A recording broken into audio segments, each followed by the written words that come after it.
Part 2.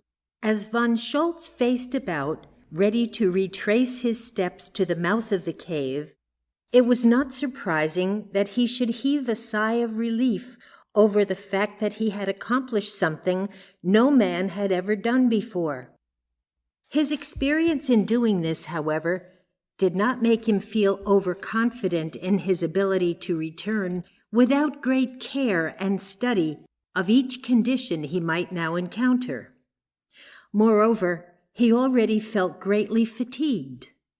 He sat down a few moments to rest, inclined to give way to a feeling of drowsiness.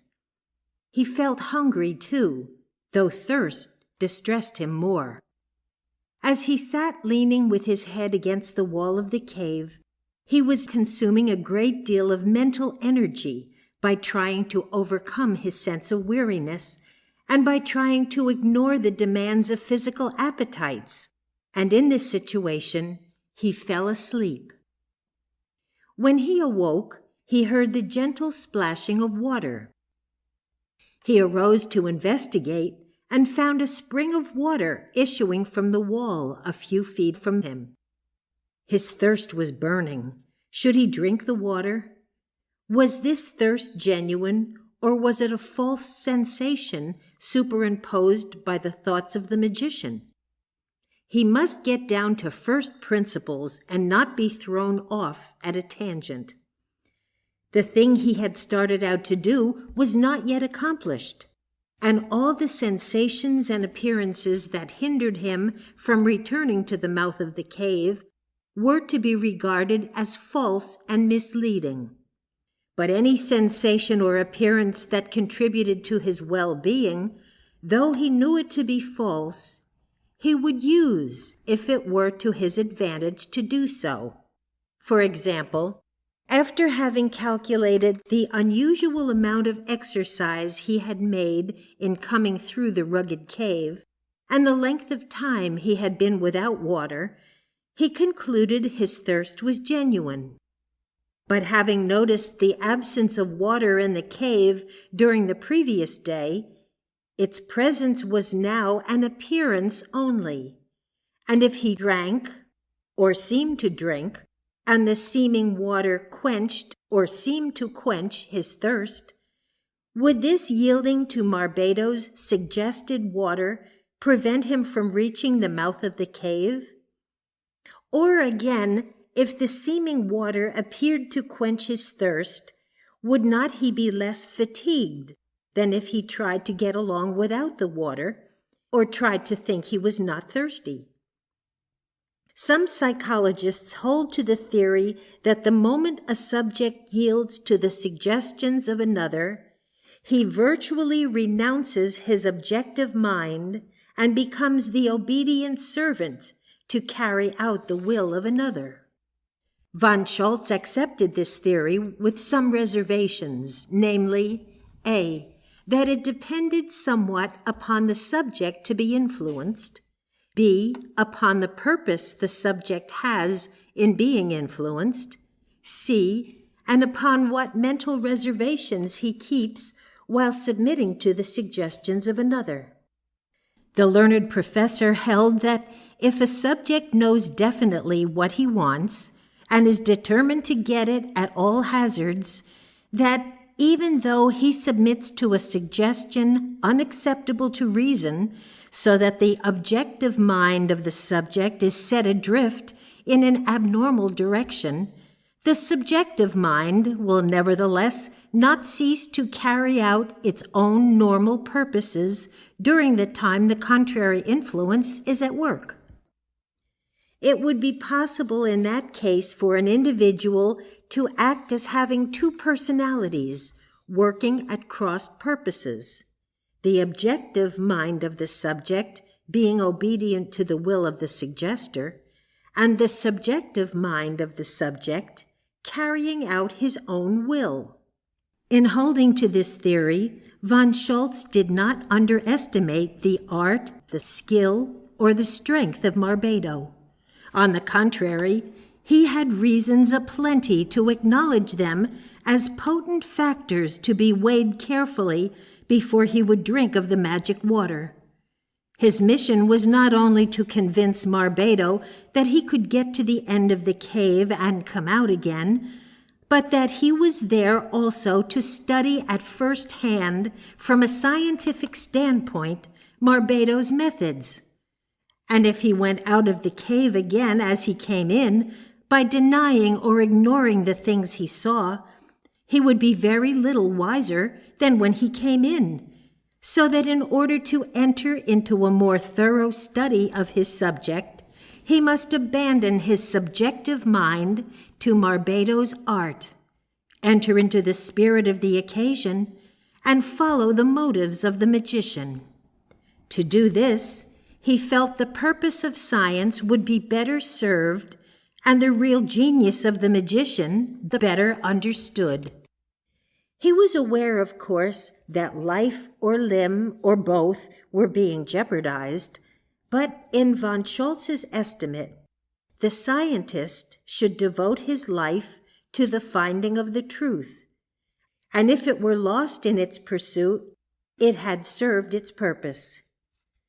So reasoning, he stooped and drank of the magic water, and felt greatly relieved. But in looking about him, he found himself in an open country. The cave was not visible to his senses. To all appearances, the fields were green, the sky blue, the sun shone, and the birds sang. The scenery was new, the landscape unfamiliar. The fawns were docile and numerous, and the flowers were beautiful and fragrant. The plumage of the birds brilliant, and their songs remarkable for sweetness. But where was the cave? He arose to investigate. He had not taken many steps when he noticed behind a clump of bushes a banquet table spread for a feast, with a tempting meal upon it. "This will serve my purpose as did the water," said the professor, and he sat down to eat. As he did so, he saw Marbedo seated at the opposite side of the table. "Well, comrade," said von Scholz, addressing Marbedo, "this is very thoughtful of you to spread such a feast in a wilderness of difficulties. It comes just in the nick of time. I was getting a little fagged." "As a host," said the subtle Hindu, "I have been very neglectful of your comfort. You have been 48 hours without your usual necessities, but you seem to be prospering in spite of my neglect. You know the mind works best when the stomach has an occasional rest." "You are right," replied the professor. "We Germans are great eaters. But really, I had not thought of my needs until I reached the end of the cave, being so completely taken up with the fascinating study of your art." Von Scholz, having finished what he regarded as a feast, looked in the direction of Marbedo, but the magician had vanished. Von Scholz was not the man to be distracted from the problem before him. He saw everything, it is true, and noted its qualities, for this was part of his mission. But the one great thing he had set out to do was not yet accomplished. Believing himself no longer in the cave and searching, as he thought, in the open country for it, we must admit he had passed, in a degree, under Marbedo's influence. Could he regain the mouth of the cave now that he had submitted his subjective mind to be controlled by Marbedo's suggestion? Let us follow him and see where his own subjective mind leads him, and see, if possible, in what way the magician controls his subjective mind. After having partaken of the magic water and of the magic meal, we observe von Scholz has already lost his objective sense of locality, in the fact that he does not know that he is still in the cave, but he thinks he is in an open country, and his objective mind, controlled by Marbedo, is wandering about in the shadows of the superimposed thought to find his way again into the cave. Now, to find how von Scholz's subjective mind is working in connection with and yet independent of Marbedo's influence, we must follow him and note his every act. And when he comes out of his hypnotic trance, or rather when again he is in control of his objective mind, he will tell us in his own words what were the thoughts and influences that caused him to think, feel, and act in an abnormal way. We see von Scholz walking up and down the cave as though in a partial trance, first very steadily, but with hands up and fists closed and a foot and a half apart, as if he were holding something such as a wheel, which every now and then he would turn slightly to the right, then to the left. His countenance was serene, as though he were contented, but soon he looked more serious, as he turned the wheel more often, began staggering like a drunken man as he walked along within the cave. But as he neared the mouth of the cave, the contortions of his face, the quick turning to the right, then to the left, his sudden glance up to the roof of the cave and down to its floor, denoted that his objective mind was greatly alarmed. When he reached the mouth of the cave, he fell over from exhaustion into a sound sleep. While in this condition, Marbedo found him and called his attendants to bring a stretcher and carry the professor to his tent. Evidently, the professor's subconscious self directed him through the cave to its mouth, while at the same time the magician was using his influence to baffle the professor's objective mind and cause the unusual antics of the learned man as he wended his way to his determined goal. After von Scholz was allowed to sleep for some time, Marbedo struck 2 loud raps on a gong to call him to dine. At the second stroke, von Scholz opened his eyes, looked around bewildered, took in the situation, then stretched out his hands to Marbedo and said, "How did you do it, Marbedo? How did you do it?" The magician smiled and said, "I might ask you the same question, Professor. How did you do it? You went to the end of the cave and out again, and I did my best to stop you, but you won. Now tell me how you did it." Von Scholz sat silently for a moment as if to collect his thoughts and said, "Marbedo, I would not have missed this experience for $1,000,000. It has substantiated some of my theories, but I shall not go into that now. I will relate to you, however, my experience after I partook of your magic hospitality. You know, of course, I lost my bearings as to the whereabouts of the cave and sought my way out. My objective mind being controlled by you, it was absolutely of no service to me. I saw what you would have me see, and heard and felt what you would have me hear and feel. But you did not make me swerve from my course, because I had previously charged my own subconsciousness definitely with what I wanted, and was determined to get at all hazards.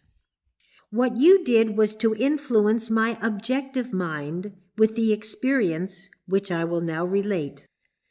I was trying to find the cave and get back to its mouth, regardless of the mental picture I had of the strange open country. I followed what I thought was a path through the woods, and found a lake upon which, near a landing, was a yacht at anchor. I inspected the yacht and found it in perfect condition, and started to sail across the lake in the direction in which I thought the cave lay. A slight breeze was blowing in a favorable direction, the water smooth, so that I saw distinctly the pebbly bottom of the lake. After having sailed for an hour or more, the shore toward which I was sailing appeared much farther away than when I started, and the shore I had left behind seemed but a few rods behind the vessel. Yet I was traveling at a brisk rate of speed, for the breeze was fast becoming a wind, and the bottom of the lake, distinctly seen, was sweeping past at a rapid rate. I felt the influence of your mind trying to turn me back to the shore I had left, because the shore was near and easy to reach, while in front of me difficulties multiplied. The wind was turned into a gale. Tiny clouds were noticed ahead. The gentle lake was becoming transformed into a turbulent sea, but on I sailed straight ahead. The storm was upon me. Great black clouds hurried about as scouts preparing for battle, shutting off the light of the sun, that I might not escape, while behind their somber skirts was concealed the artillery of heaven. A distant peal of thunder was the signal for action. The lightning's flash revealed ahead a yawning whirlpool toward which I was fast approaching. As if to mock me, it as suddenly withdrew the light and dyed the air an inky blackness. Rain fell in torrents. The thunder rolled on in derision, while the wind laughed diabolically as she snatched the rigging from my vessel and set me adrift as in a tub. But through all this, my subconscious mind forsook not its assigned position and held me to the vessel, steering straight ahead. It was tossed up and down, sideways, round and round, this rotary motion becoming more and more apparent, even among the warring elements. The winds and the waves no longer tossed my frail bark, but it was borne steadily round and round a central point that lay far below me, but toward which I was steadily approaching. The noise of the whirlpool was deafening. As I sank deeper and deeper into the vast funnel, I almost regretted my decision in assuming that the magic phenomena was natural, but whether real or imaginary, I seemed to have lost control of the craft in which I was sailing. I found it too late to recede from the mental attitude I had taken. There was nothing to do but to face the awful consequences of my chosen method of research. Swiftly and more swiftly, I was whirled around the vortex, when suddenly the noise of the whirlpool ceased for a second, and nothing could have stopped its hungry bellow save food for its insatiable maw, which I and my vessel furnished, and which were swallowed in one gulp. I met my doom, or at least thought I had, but instead of blank forgetfulness as I had expected, I found myself still conscious in the water, and as I stretched out my hands as if to swim, I felt something hard and clutched it with all the desperation of a drowning man. It soon dawned on me that I was not in the water at all, but in a submarine, in which I found myself giving orders to its crew, as if it were my accustomed duty. The vessel was completely under my control, delving to the bottom of the sea or rising at will to its surface by manipulating a series of levers placed conveniently at hand. I saw in the distance as I arose to the surface an enemy battleship appearing. I submerged my craft, steered to the leeward of the vessel, and gave a command, "Fire!"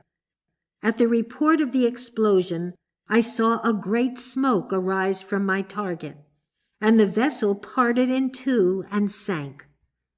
I sailed boldly forward and spied another vessel coming toward me. But before I could fire or submerge, I saw a flash from the enemy's vessel, and almost instantly I felt the rude shock and heard a loud explosion as my submarine went to pieces. I thought surely my end had come, but being still conscious, I decided to open my eyes in order to note what the bottom of the sea looked like. And as soon as I opened them, I was greatly surprised and chagrined to find myself in your tent." Marbado arose, and taking the professor's hand and pressing it warmly, replied, "You surely had a right to be surprised, Professor, but hardly to be chagrined. You have met my condition and won. If there is to be any chagrin, it shall be mine." Then taking a medal of distinction from his own breast, he pinned it on the professor's.